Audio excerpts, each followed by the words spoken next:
As he rode up to the house in the happiest frame of mind, Levin heard the bell ring at the side of the principal entrance of the house. Yes, that's someone from the railway station, he thought, just the time to be here from the Moscow train. Who could it be? What if it's brother Nikolai? He did say, maybe I'll go to the waters, or maybe I'll come down to you.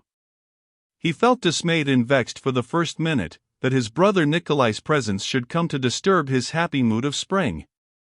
But he felt ashamed of the feeling, and at once he opened, as it were, the arms of his soul, and with a softened feeling of joy and expectation, now he hoped with all his heart that it was his brother.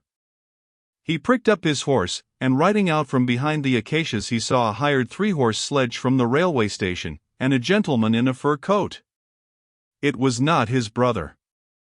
Oh, if it were only some nice person one could talk to a little, he thought. Ah, cried Levin joyfully, flinging up both his hands. Here's a delightful visitor. Ah, how glad I am to see you, he shouted, recognizing Stepan Arkadyevitch. I shall find out for certain whether she's married, or when she's going to be married, he thought. And on that delicious spring day he felt that the thought of her did not hurt him at all. Well, you didn't expect me, eh? Said Stepan Arkadyevitch, getting out of the sledge, splashed with mud on the bridge of his nose, on his cheek, and on his eyebrows, but radiant with health and good spirits. I've come to see you in the first place, he said, embracing and kissing him, to have some stand shooting second, and to sell the forest at Ergashovo third. Delightful. What a spring we're having. However did you get along in a sledge? In a cart it would have been worse still, Konstantin Dmitrievitch, answered the driver, who knew him. Well, I'm very, very glad to see you, said Levin, with a genuine smile of childlike delight. Levin led his friend to the room set apart for visitors, where Stepan Arkadyevitch's things were carried, also a bag, a gun in a case, a satchel for cigars. Leaving him there to wash and change his clothes, Levin went off to the counting-house to speak about the ploughing in clover. Agafea Mihalovna, always very anxious for the credit of the house, met him in the hall with inquiries about dinner.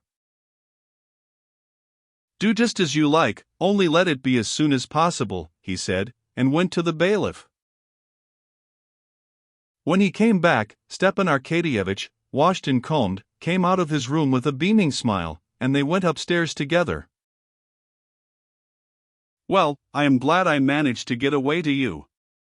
Now I shall understand what the mysterious business is that you are always absorbed in here.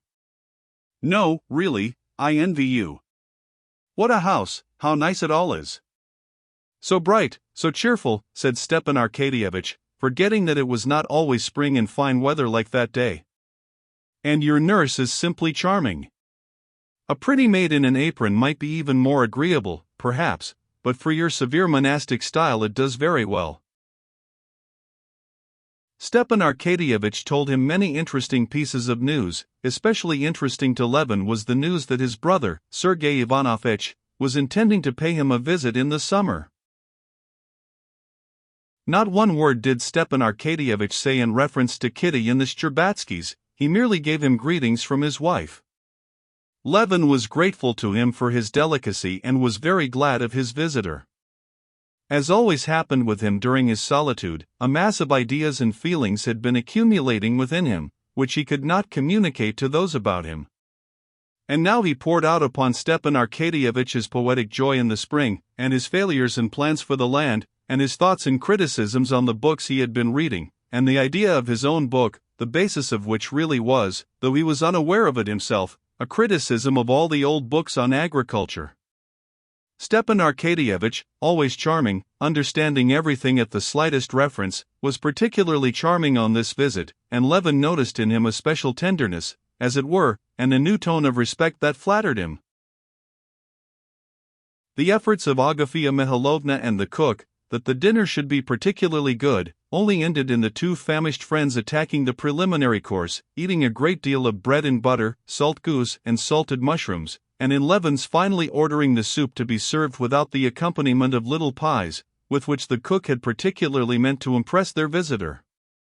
But though Stepan Arkadyevitch was accustomed to very different dinners, he thought everything excellent: the herb brandy, and the bread, and the butter, and above all the salt goose and the mushrooms, and the nettle soup, and the chicken in white sauce, and the white Crimean wine. Everything was superb and delicious. "Splendid, splendid," he said, lighting a fat cigar after the roast. "I feel as if, coming to you, I had landed on a peaceful shore after the noise and jolting of a steamer. And so you maintain that the laborer himself is an element to be studied and to regulate the choice of methods in agriculture. Of course, I'm an ignorant outsider, but I should fancy theory and its application will have its influence on the laborer too." "Yes, but wait a bit. I'm not talking of political economy, I'm talking of the science of agriculture. It ought to be like the natural sciences, and to observe given phenomena and the laborer in his economic, ethnographical." At that instant Agafia Mihalovna came in with jam. "Oh, Agafia Mihalovna," said Stepan Arkadyevitch, kissing the tips of his plump fingers, "what salt goose, what herb brandy? What do you think, isn't it time to start, Kostya?" he added. Levin looked out of the window at the sun sinking behind the bare treetops of the forest. "Yes, it's time," he said. "Kuzma, get ready the trap," and he ran downstairs. Stepan Arkadyevitch, going down, carefully took the canvas cover off his varnished gun case with his own hands, and opening it, began to get ready his expensive new-fashioned gun. Kuzma, who already scented a big tip, never left Stepan Arkadyevitch's side, and put on him both his stockings and boots, a task which Stepan Arkadyevitch readily left him. "Kostya, give orders that if the merchant Ryabinin comes. I told him to come today, he's to be brought in and to wait for me." "Why, do you mean to say you're selling the forest to Ryabinin?" "Yes." "Do you know him?" "To be sure I do. I have had to do business with him, positively and conclusively." Stepan Arkadyevitch laughed. Positively and conclusively were the merchant's favorite words.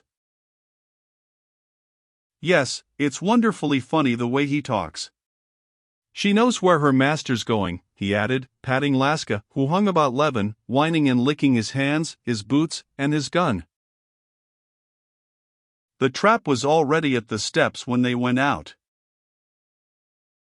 "I told them to bring the trap round, or would you rather walk?"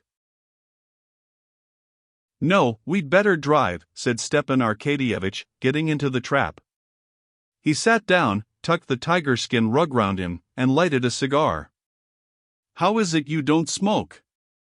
"A cigar is a sort of thing, not exactly a pleasure, but the crown and outward sign of pleasure. Come, this is life. How splendid it is.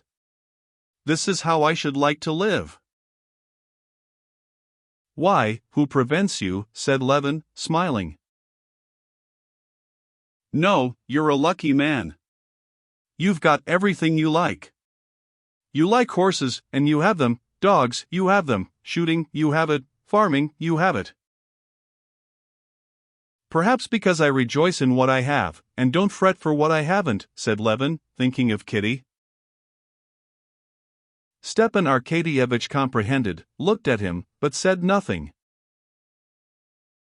Levin was grateful to Oblonsky for noticing, with his never-failing tact, that he dreaded conversation about the Shcherbatskys, and so saying nothing about them.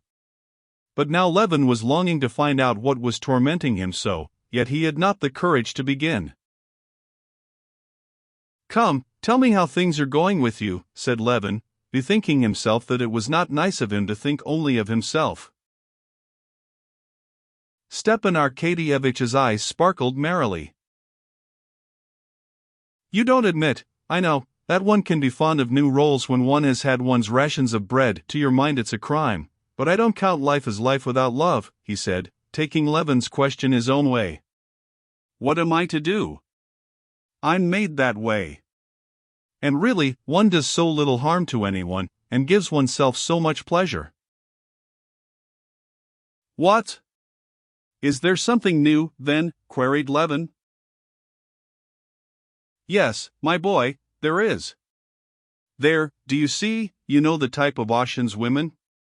Women, such as one sees in dreams. Well, these women are sometimes to be met in reality, and these women are terrible. Woman, don't you know, is such a subject that however much you study it, it's always perfectly new. Well, then, it would be better not to study it. No. Some mathematician has said that enjoyment lies in the search for truth, not in the finding it. Levin listened in silence, and in spite of all the efforts he made, he could not in the least enter into the feelings of his friend and understand his sentiments and the charm of studying such women.